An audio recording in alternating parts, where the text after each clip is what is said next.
I will be showing off my top 10 concentration spells. This is not an objective list. I would suggest that most of the spells in my top 10 are usually pretty good spells. And what I have kind of rated them on is, first of all, what level spell are they? If they are a lower level spell, then that means they are accessible earlier and they use a lower value resource, so I'm more likely to use it. Secondly, how often I actually use them. The more often the better. How impactful they are on usually the battle. Not always though, some of this is out of combat. And does upcasting provide a benefit? Before I start off the list, I just want to reinforce what concentration is. So concentration is effectively a resource. You can only use one concentration spell at a time. And also your concentration can be broken if you fail a constitution saving throw when you take damage, or if you suffer from a variety of different conditions, such as being downed, banished, slept, incapacitated, knocked prone, or if you start raging. And lastly, once you start concentration, you can stop concentration at any time by clicking on this little X just here, and I'm no longer concentrating on that spell. And so my number 10 spell is Cool Lightning, what I kind of just showed off. And it's available to Druids, Tempest and Main Clerics, Circle of the Land Druids can have it always prepared, so you don't have to choose it. Warlocks, though only once per long rest, Storm Sorcerers, and Bards via Magical Secrets. And what I like about this spell, first of all, it's lightning damage, which can be doubled. And in fact, I'm going to get this going. If we make enemies, well, or future enemies wet first. So if an enemy is wet, they are vulnerable to lightning and cold damage, resistant to fire damage, and can't be burnt. I know there are those of you out there that despise this condition. It makes things too easy. Secondly, it's a level 3 spell. We get it at level 5, so it's not too late in the game. It's quite early as things goes. And we can upcast it. I'm going to go a bit over the top and put it at level 6. Really interestingly, when we upcast this, not only does the initial lightning bolt do an additional 1d10 lightning damage per level, but also in subsequent turns, when we cool it back down, it will do the additional damage from the upcasting of it. So outright killed one of them and very nearly got the other. Unfortunately for the citizens of Baldur's Gate, they are now walking into this electrified water. And then I can activate Cool Lightning and it deals 6d10 damage again.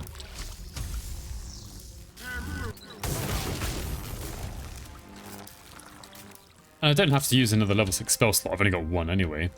If I was hasted, I could actually cool that down one more time. The only thing to bear in mind is this is a bit of a strange spell, this extra action. If I took another level in a class that wasn't Druid here, then the spell save DC will then be based on the new spellcasting modifier, based on the new class. It's a little bit funky like that. It's not great. It's not really what we want to have. And also, I just love the sound that it makes when it comes down. So yeah, my number 10 pick is Cool Lightning. Next up, I'd kind of put two together here, Hex and Hunter's Mark. So it's a level 1 spell, so we can get it from the very beginning of the game. And essentially lets you do extra damage each time you hit an enemy with an attack roll. Hex does have this extra benefit of giving enemies disadvantage on an ability check, not a saving throw of one of these here. Honestly, during combat, it barely comes up. Sometimes I pick strength in case enemies try to shove me. Others profess to use wisdom so they maybe can't see you so easily, but I find if I'm hiding in combat, I'm doing outside of the vision cones anyway. And secondly, once an enemy is dead, you can then actually transfer this to another enemy so you can keep it going. It doesn't use a new spell slot, so it keeps on going and going. Hex is available to Warlocks and Bards, and Hunter's Mark is available to Rangers, Oath of the Vengeance Paladins, and again, Lawbards, and there are some items that give you access to this.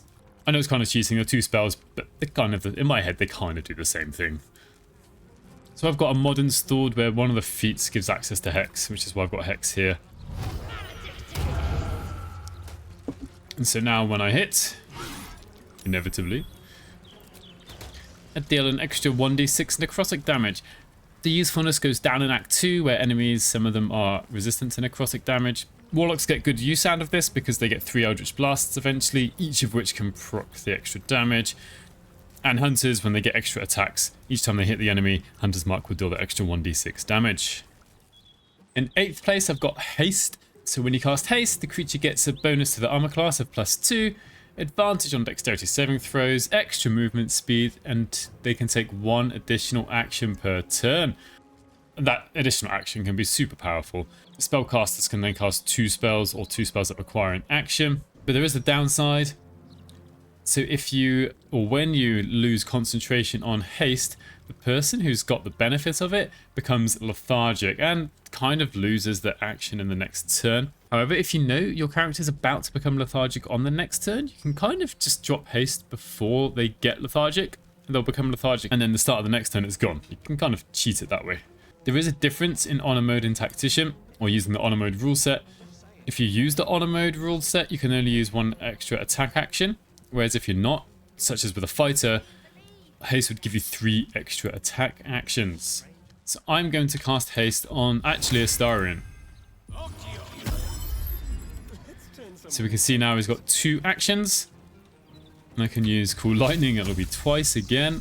Let's be very careful, let's get rid of this fist here. A lovely 76 damage.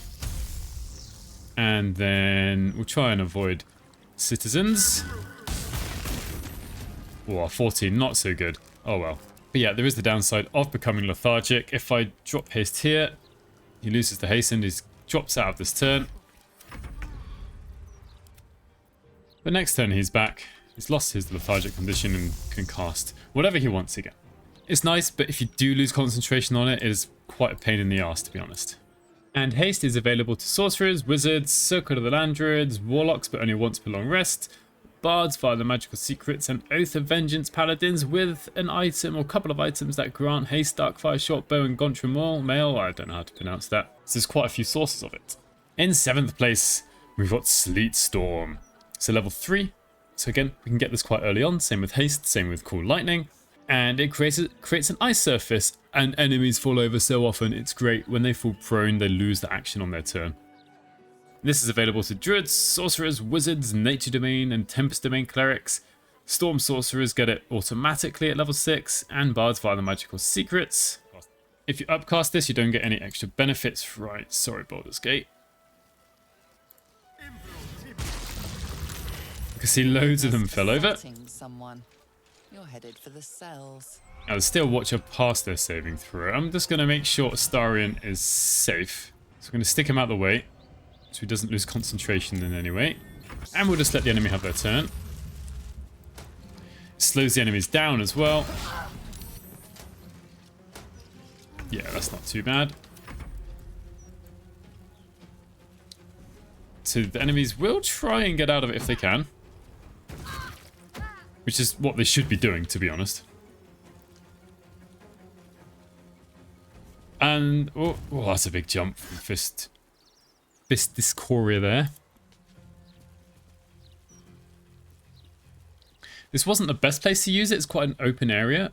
If you can put it in an area that's a bit more confined, the enemies have to walk through it. It can be so good at stopping them. Their Watchers were mean to prone anyway.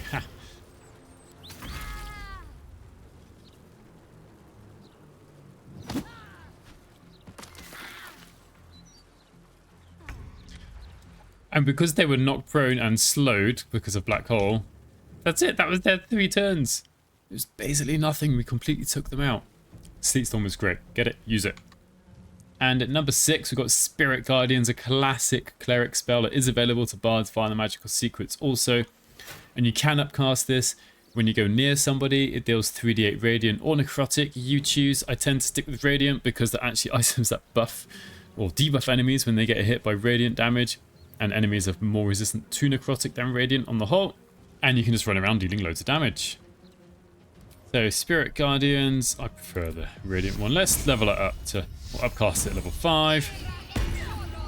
15, it's not a huge amount of damage. It could be better. Oh, 26, much better. Now I'm going to suffer opportunity attacks, which is a downside of doing it like this. It's better in subsequent turns if you can maybe disengage or take something like a haste potion to speed you up. This is a bit risky now. Wait, this is one of the potential downsides of using Spirit Guardians. Oh, pop. Gone. And if I've got concentration, if I maintain this, In future turns, I will deal that damage again. You can't deal the damage twice in one turn to the same enemy, so don't bother trying, and no need to do that. I've only got a limited number of enemies here. This is even more effective when there are more enemies on the battlefield. At number 5, we have Friends. It's a cantrip, so available from the very start of the game. It's bards, sorcerers, warlocks, wizards, eldritch knights, arcane tricksters, and if you're high elf or high half elf, you can get access to this as well. What does it do? It gives you advantage on charisma checks against a non-hostile creature. Now, I know some of you will be screaming, "Oh, CVG! If you cast it in Tactician or higher, there's a downside to it." Well, yes, there is. Just want to point out, it says here on the wiki even, some targets may become hostile, if they see the caster upon the effect expiring. I don't know about you, but if I've caused trouble, I'm not going to hang around to wait for someone to accuse me. So what do you do? I don't know, you just, who's got friends? Alright, Astarian's got friends here.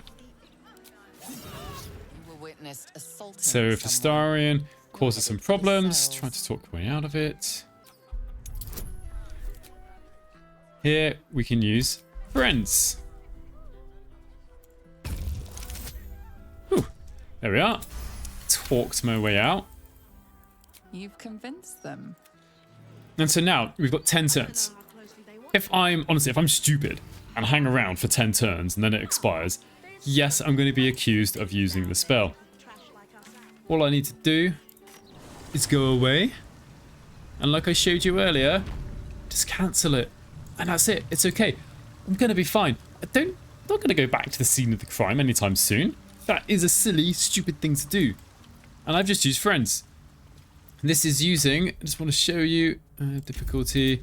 I am on the honor mode rules set with additional combat mechanics on Tactician. If I head back to Baldur's Gate, this was the one who had Friends cast on them, and it's fine. I'm not being accused. It's all good. At number 4, we have Cloud Kill. This is a level 5 spell, and you can't even upcast it, or you can, but you don't get any additional benefit. To create a large cloud that inflicts 5d8 poison damage per turn, you can reposition the cloud every turn, so haste actually lets you do this twice. It's available to sorcerers, wizards, and druids of Circle of the Spores or Circle of the Land, and we can get it from Marco Heshkir. Now, amazingly, as it says down here, characters under the effects of Hero's Feast are immune to this spell's damage. And so, we've got Astarian here as our druid. There's Hero's Feast. Right, that one is done. And let's stick down Cloud Kill on top of my own party. And we're fine! We're immune to Cloud Kill. Right, Astarian's probably getting it, not prone by the Steel Watcher. Whew, there we are, love command. And so now, again, I'm just going to go with haste to show this off. Since I already used an action to cast Cloud Kill, let's put it down again.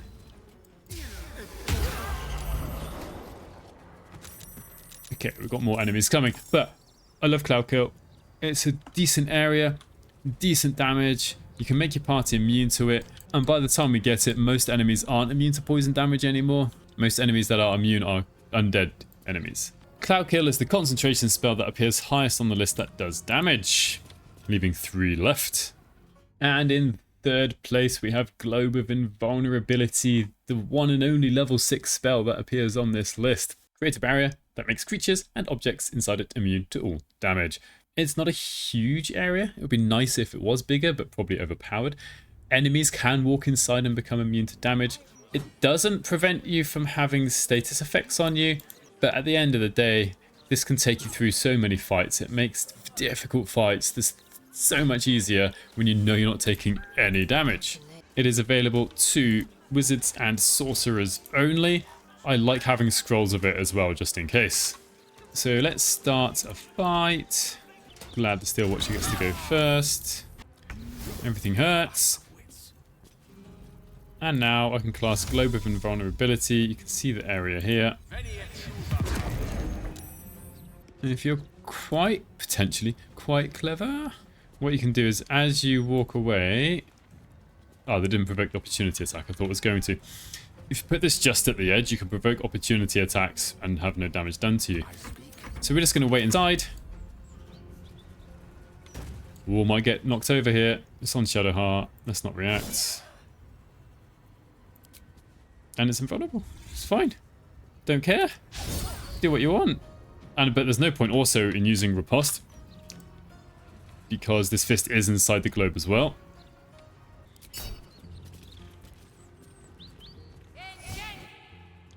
Who cares? It's Sacred Flame. Nothing's going to happen. Invulnerable. Don't care.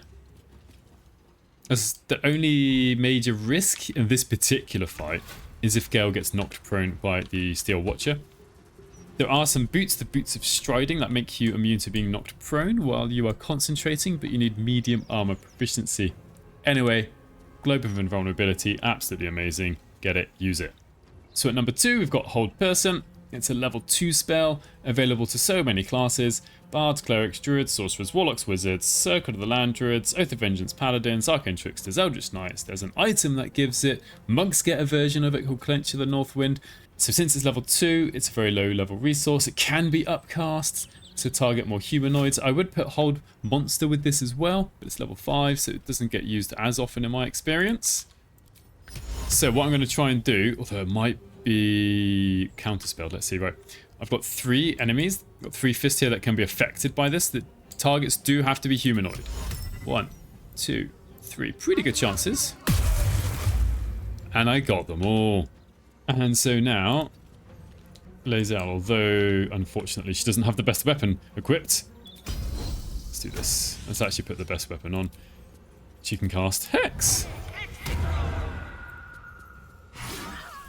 Chop chop. Takes 2 hits, not even the best build for her. Dead. Move along to the next one.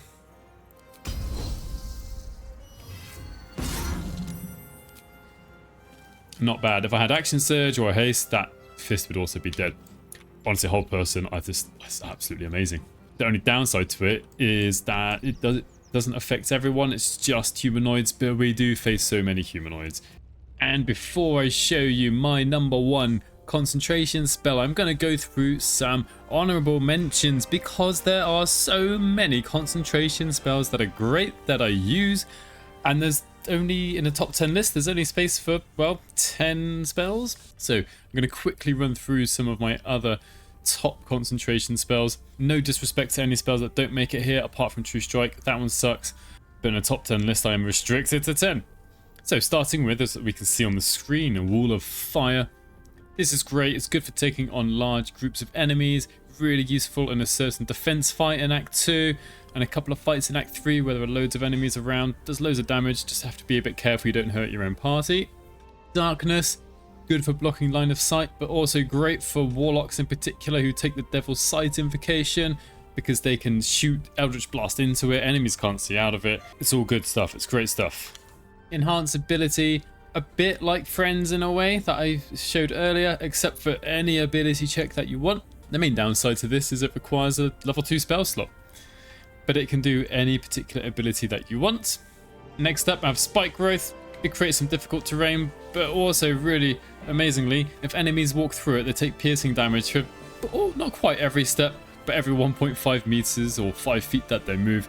And if enemies don't jump out of it, that adds up pretty quickly. Confusion is great for, well, confusing large groups of enemies. Most of the time, they're not going to do much on their turn. They might even attack an ally. Really good for controlling the battlefield.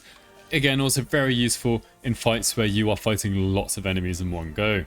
Yeah, this is a level 3 spell. I sometimes feel like I don't use this enough.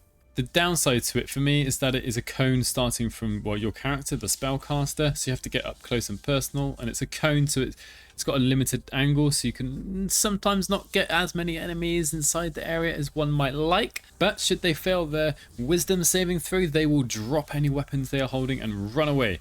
Really good for making enemies who are using weapons kind of, it's really good at disabling.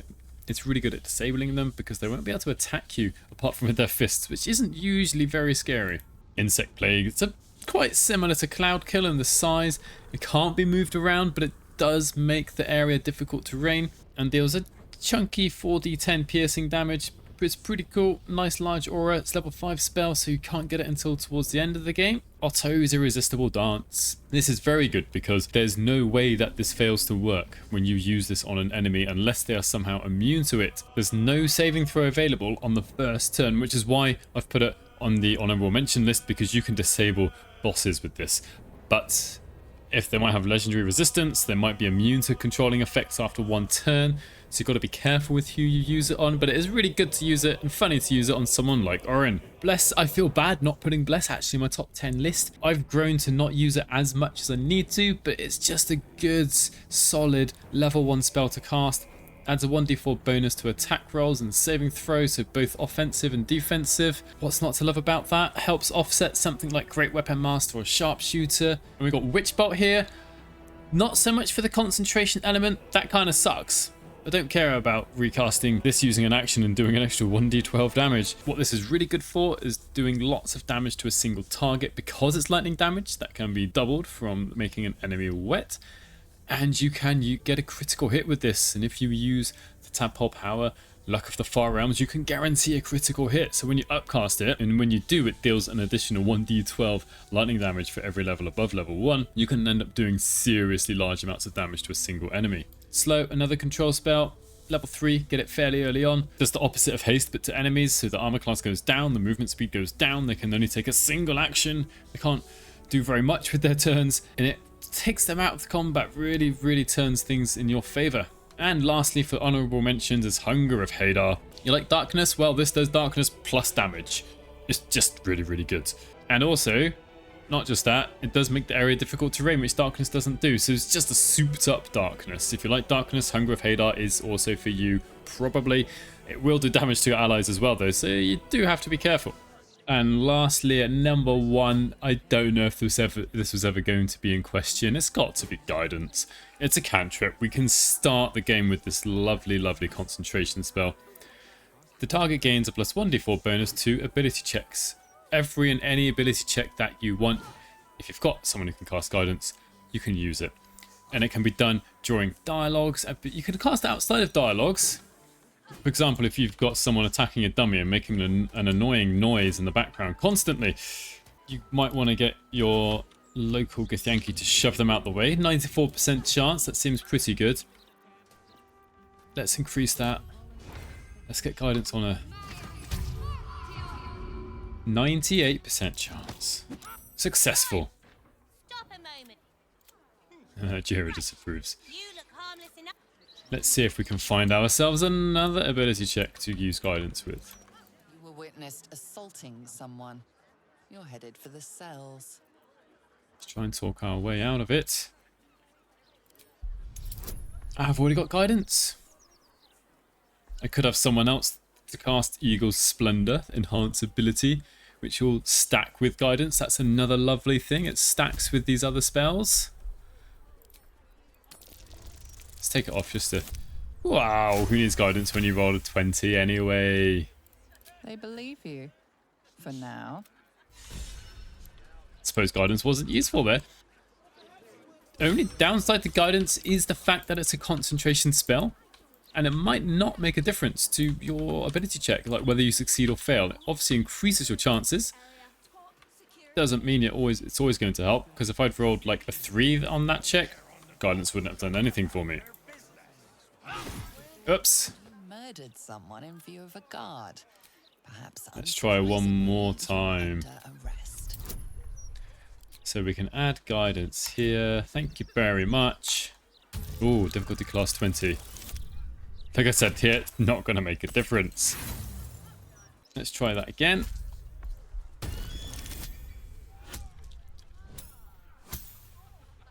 It's not going to make a difference here, even if I roll a 4.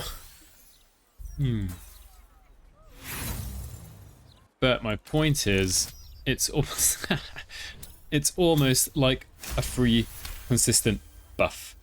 You're free to go. There's pretty much no reason not to use it, and you will be using it throughout the whole game. Anyway, you let me know your favorite concentration spells. Which ones did I leave off and you think are absolutely essential to your playthroughs? Or have I ranked any far too highly for your liking?